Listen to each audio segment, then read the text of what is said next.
Kita ke informasi lain, Tribuners, selokan di Jalan Jenderal Sudirman Ambon tersumbat sampah, warga keluhkan banjir.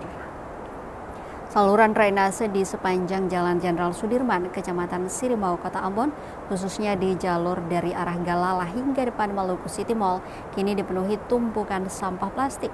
Selasa 3 Juni 2025, kondisi ini menyebabkan selokan tersumbat total dan memicu keluhan dari warga sekitar.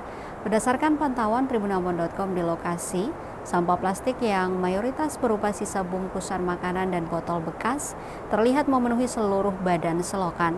Akibatnya, aliran air di saluran tersebut tidak lancar, bahkan cenderung tertutup sepenuhnya. Jeffrey Tuhumuri, 36 tahun, seorang karyawan hotel yang berlokasi di area tersebut, mengungkapkan kekhawatirannya. Ia menambahkan bahwa kondisi ini berdampak langsung pada lingkungan sekitar, terutama saat musim hujan.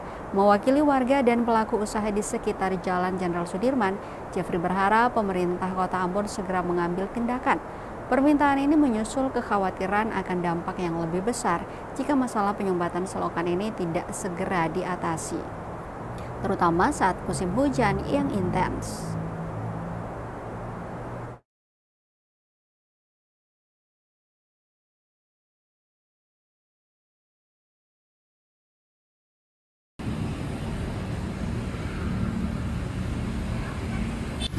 Got di sini penuh dengan sampah semua.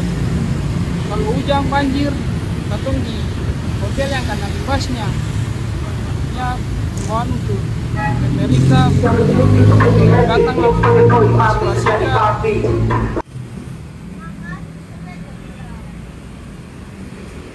Download Tribun X sekarang, menghadirkan lokal menjadi Indonesia.